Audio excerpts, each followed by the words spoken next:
Hello, everyone, and welcome back to Cyrus Webb Presents. I'm your host, Cyrus Webb. Glad you all could join us once again. For those tuning in on the simulcast on Facebook, LinkedIn, YouTube, and on X, we're glad you all could be with us. We have our radio audience joining us today, too, at Max WYED 94.1 FM, WYEDonline.com. And last but certainly not least, going to connect with our friends over on Amazon Live. I'm so excited about this next guest. Had a chance to read an early copy of her newest book, and now she's here with us to talk to us all about it. And you guys are going to really want to add this one to your reading list. We're now live on the Amazon Live platform with Cyrus Webb Presents. If you guys are new to us on Amazon, welcome. Make sure you guys hit that follow button either here in this corner or down below. You also will see the newest book by our next guest. Excited to welcome back bestselling author Kaira Rouda to our broadcast today. She's celebrating her newest book. It's called We Were Never Friends. We're going to talk to Kaira not only about the writing of the book, but also spending time with these characters and what it's been like for her to introduce them all to you. If you have any questions or comments, I do have the chat open for you guys, so feel free to be able to chime in. But Kaira,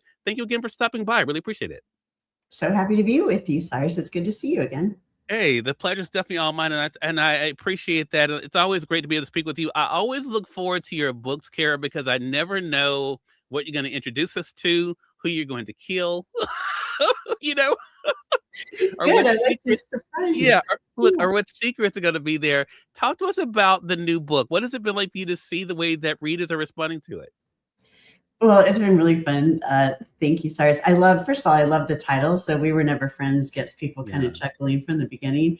And then I think in the thriller space, having a bright pink cover, it really stands out. I love the cover too. But We Were Never Friends is about a group of sorority sisters, former sorority sisters, who they went to Palm Springs to a motel there for spring break, and something terrible happened. And so they all kind of disbanded, left college, and hadn't seen each other for a really long time. It's 20 years later. And now one of their daughters is engaged to one of their sons, forcing a reunion of sorts that nobody really wants, but everyone deserves. And that's kind of the setup.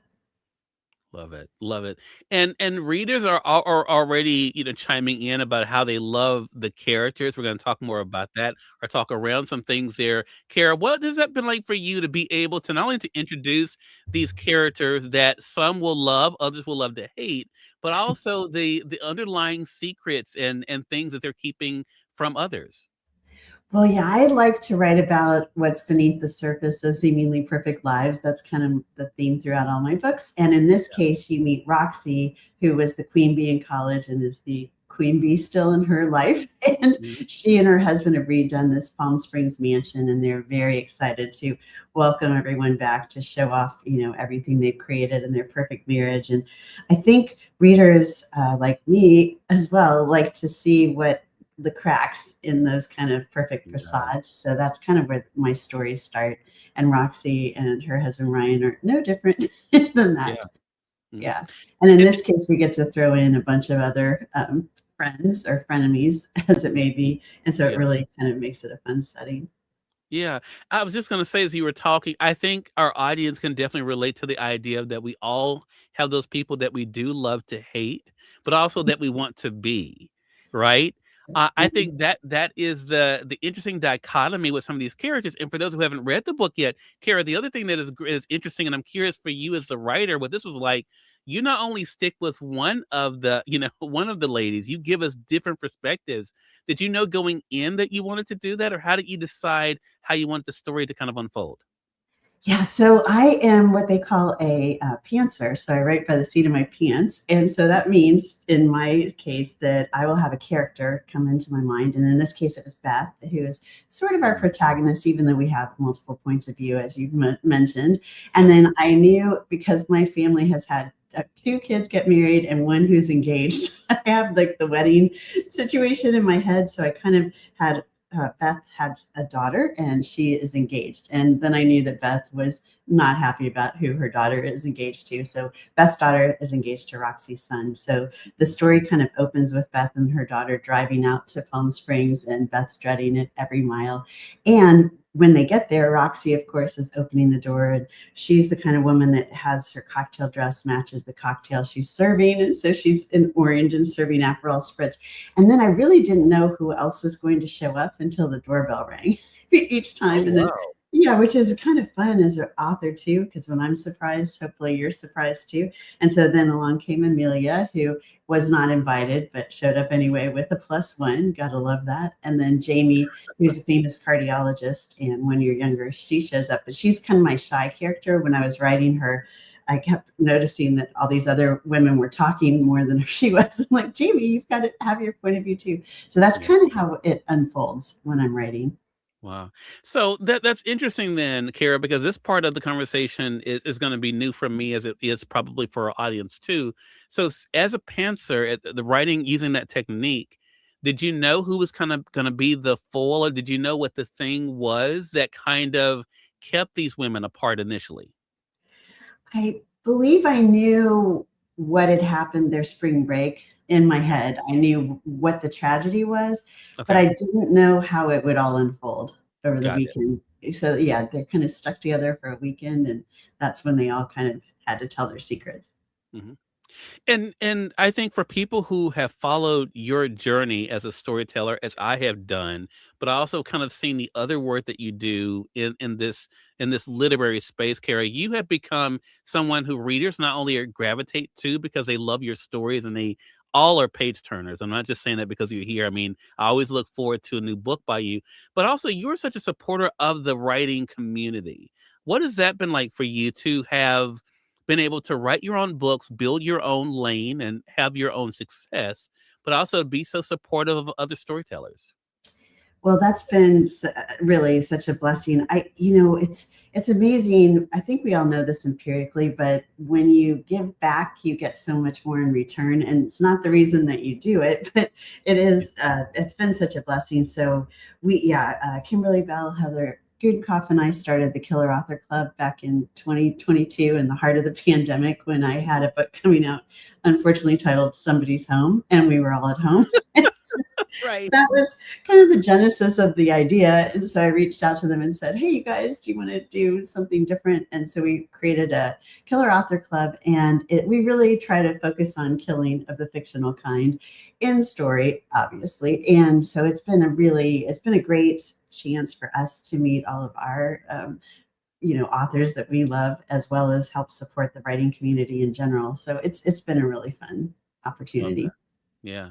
And I think too, what I have noticed from you and others around you too, Kara, is that you all help to uplift one another. When someone has a new book coming out, you're one of their biggest cheerleaders. Talk to us about having that kind of support system because I think a lot of times, I mean, I've been around authors now for 23 years doing this, but I've gotten to know authors and kind of know how they go from the solitude of writing the book to then the unknown of publishing it and marketing it and, and all of that. What has it been like for you to know that you have others in your space that have your back? Yeah, there's nothing better than that, right? To your point, it is a solitary career, and a lot of us are introvert authors, which I Yeah, definitely fall in that category. So yeah, I could just be at home in my office and writing, but when it's time to go out in the world and promote a book, it's really nice to know that you have friends, and that because hopefully because I've been supportive, that they're supportive back, and yeah, mm, it means a lot. It really does. That and readers too, yeah. showing up at book events and saying they like the book online. All of that really adds joy to the whole situation. Love that. Felicia Brookins is joining us on Facebook, Kara. She's a fellow author as well. She says that title. We're going to talk about that title, Felicia, so stay with us. She also says, OMG, look at all the books in the frame. So let's talk about, okay, I love that point because you have one of my favorites of yours. I hate to even bring this up. When I saw it back there, I wasn't going to bring it up, but Jill is Not Happy. That is one of my favorite books by you, Kara, I have to say. So do you have those OMG moments when you look at your, your covers and titles? I do. I mean, it is such a fun journey. I mean, because the publishing journey is like this. It's not. I mean, most people don't have like a straight trajectory, and Yeah, it's a very complicated business. yeah. So when I get a chance to see all of my books together, I do go, wow, that's pretty amazing, and it's been really fun. Jill is very happy that you mentioned her because she is very upset that I'm talking about other characters who spoke to her because she can't believe that she's not the star of the show again. So she's Right. very glad that you said that. So yeah, she told me to tell you thank you. Sorry. Okay. So Felicia also mentioned that title. I thought I learned this. I didn't know this story, Kara, but I was when I in my prep all the time. I'm always watching, listening to other interviews that my guests have done, and one of the things that I did not know is that the title "We Were Never Friends" was not the title that you initially had for for this book. Talk to us about, because it is such a perfect title. But what was it like for you to kind of think about this story, and then when that title was presented? Yeah, it's funny, Cyrus, because some titles that I come up usually with a character, a setting, and a title, and so some titles stick all the way through. Like Best Day Ever stuck all the way through. Somebody's Home was my fault, so yeah, that stuck all the way through. So, Mhm. but in this case, with We Were Never Friends, the original title was The Engagement Reunion, and that worked for me as I was writing it because that was the reason they were all getting together in Palm Correct. Springs for this reunion. But if you picture that on a cover, it would be terrible. Nobody would buy that book. So the words are too long, and just yeah. So this is a much better title. So my publisher came up with it. I Yeah. love it. It is perfect. I mean, It is. it is, and I think it's so relatable because I think when I first got the email about it, I thought, "Oh, wow. That's a title." It You really know? is, and it makes Yeah, people kind of chuckle before they've even read the book, which I love. right. Yeah. And I think it fits this story so well, Kara, in that a lot of times you're I don't want to say you're guilty by association, but you become involved in things sometimes because of who you're with, and people Mhm. automatically lump you in a certain group. We see that in this book, with these ladies, who are there, but they're not really together. How much fun was that for you to play with? Really fun. I think in any kind of group that you join, whether it's a sorority in this case, or a community service project, or any organization that you're part of, you're going to have people that you relate to right away, and then you're going to have others that maybe you don't connect with right away. Mhm. So most of these women, I mean, Sunny and Beth were generally friends. There are some true friendships within this group, but for the most part, they were called sisters, but they were not necessarily friends, right? Right. So to throw them all back into a confined space in Mhm. Roxy's house. And then, of course, a storm had to come. So, they're all kind of stuck there together. And that is really fun for me because I just, especially somebody like Amelia, who is her only purpose there is to just keep stirring the pot. Yeah. So she'll drop the one liners and wait for the reaction to ripple forward. So it's fun. Yeah. I mentioned to you before we went live here, I'm not going to dive too much into, because I always am very careful not to spoil anything. Yeah. But I do think that this book also shows how there's always that person who is, as you mentioned, like in Amelia's case, stirring the pot, or that has their own agenda, right? And kind of is, almost like, playing a game of chess with those around them. Did you know that you were gonna have individuals in there that would be not only, so self-serving, Kara, but also willing to do whatever it took, to make sure that things stayed buried? Yeah, so I know some people would think some of these women are unlikable, and in a way they are, but I like to see them as fully empowered. So Okay. you take some of these characters, Roxy, for example, she's very specific that her world is her destiny, and this is what she's created, and it's crafted by her to be what she wants it to be. So really, as long as Roxy gets her way, she's not going to be hurtful to anybody else. But if that's Yeah. when the reality of what I guess when reality kind of collides with her destiny, that's when problems start to happen. And it's the same with everyone in the story, pretty much, except Beth, who's kind of always been the outsider looking in on all of these women. And she really just wants to grab her daughter and run back home. But she also knows she can't get in the way of true love. So she's there. Yeah. Yeah, let's talk about Beth. You started out this conversation talking about her, but I wanna say, for those, 'cause I see you guys coming in on the Amazon side and YouTube, welcome. have over 200 of you guys over on Amazon. You're watching Cyrus Webb Presents here on Amazon Live, but we're simulcasting this across social media. I'm so excited to welcome back bestselling author Kaira Rouda to our broadcast today. Kaira is celebrating her newest book that you guys can see highlighted in the carousel there on Amazon. We Were Never Friends. You guys can get it, as you guys can see there, in print as well as the Kindle edition. Both are on sale, as you can see there on Amazon. The Kindle edition is only $7.39. We're talking to Kaira not only about her storytelling journey that's led her here to this newest book, but also the characters you guys are able to meet. Beth is an interesting character in that Beth is, I think, you called her the protagonist, and I think a lot of people will relate to her in that she is someone who seems to not fit in, Kara, but also seems to be right for what the organization was supposed to be, if that makes sense, right? I Yeah. think a lot of times people are so into status and everything. I don't get that from Beth. Was she the standout for you? She was the first character that popped into my head. So I would say, yeah, in that way, we're seeing a lot of how the story unfolds through her eyes. And Yeah, she is the observer of kind of more of the, I guess, over the top characters yeah, ways. Yeah, she's not part of that, but she is part of the whole story because her best friend Sunny, yeah, really was the only reason she was in with this crowd in the first place. So yeah, yeah, it's complicated and hard yeah. to talk about in a suspense book. Right. Yeah, exactly. Right. Right. Like, Exactly. oh, you can tiptoe. But actually, I do want to mention though, Cyrus, and I Okay. told you this before we started talking. I created a quiz so people can find out which sorority sister they're most like, and they can take it before they read it and then find out, how the story unfolds, which is really Ah, fun. It's on my homepage on kararuda.com. It's kind of like awesome. the old magazine quizzes that used to be in the women's magazines. So you Yeah. don't overthink it. You just take it really quickly and find out who you are. Got it.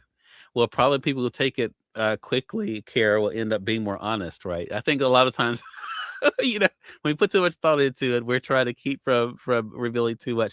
Felicia says that she's not following you on Amazon, but she said the hardcover of Jill is Not Happy is on sale right now on Amazon. So I'm glad you're getting it, Felicia. I mean, it is definitely one of my favorites. I have to say. I mean, you're a great storyteller. I love this one too, but definitely that is one of my standouts for you. Do you find that as you're now going out and speaking to readers and spending time talking about the book, Kara, that there are those who have their favorite that they like to talk to you about? Yeah, I'd say, well, I was just at a retreat this weekend. It's called the Creepy Retreat, and it was Mhm. 500 readers in Scottsdale. It was a wonderful experience. And the best part of it was maybe half of the people there had read it already. And Mm. so, but all the people were going and taking the quiz. And so Oh, I walked wow. through the crowd and people were like, I'm Jamie and I'm Roxy. And the Roxy people, I'm like, oh goodness. And then the Amelia people were, it was really fun. So Yeah. I think it's fun for me as the writer to have readers embrace these characters and also kind of relate to some of their characteristics, not all of their characteristics maybe, but see themselves in these characters. And Yeah. that's really fun. Yeah.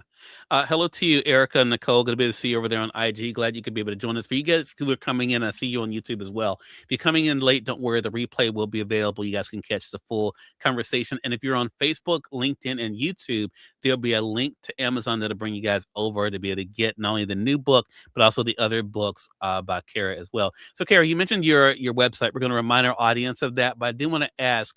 I mean, I think, for a lot of people out there, especially those who are aspiring storytellers, I know you get this question all the time. Do you, as someone who has found their own way of storytelling, is that what you normally recommend for others too, just to find their own way of telling the story they want to tell? Yeah, I think what I feel from a lot. I was just talking to an aspiring author last night at an event, and she's like, "I'm just stuck because I keep reading these books about I should write this way, and then I tried that." And I told her just maybe put down the how-to books and just start writing Yeah, because you can always go back and revise, but the bottom line to me is just get that first draft finished and believe in yourself enough to do that and just keep going until you get to the end. And then, there's so much time to second guess yourself and edit yourself and all of that. But the bottom line is just do it. yeah. I love that. And I think it's a great advice. And I think you're in a unique position, Kara, to be able to give advice like that because of your career. And I think, too, it makes it exciting, too, for you. We talked about Jill earlier. Now we have this cast of characters. We're seeing a lot of crossovers now in television shows. Have you thought about that for yourself, having characters come together from different books? Well, it's funny because Jill, I don't know if you noticed when in the very beginning, Beth and Celeste are driving out to the desert and a car cuts them off and the license plate is tingly. So that Yes. would be Jill. So Jill's kind of a little Easter egg in there. I mean, she Yeah. does not appear at Roxy's because she does not know this group. But Right. oh yeah, absolutely. Jill would love to.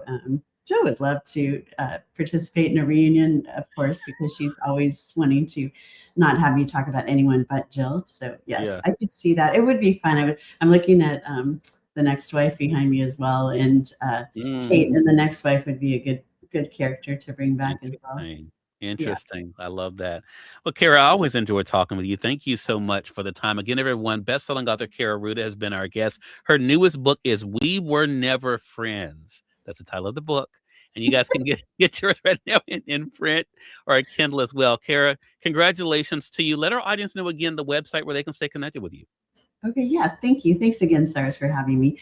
My website is kairarouda.com, which is a lot of vowels. So it's KAIRAROUDA.com. And you can take the quiz and find out more about me there. And I'm on Instagram and Facebook and all the other places. Love it. Well, definitely looking forward to our next chat together, Kara. Yeah, thank you, Cyrus. And more than welcome. We thank your audience for tuning in to another great segment of Conversations Live and Cyrus Webb Presents for our audience on Amazon. Until next time, you all make it a great one. We'll talk to you soon. Take care.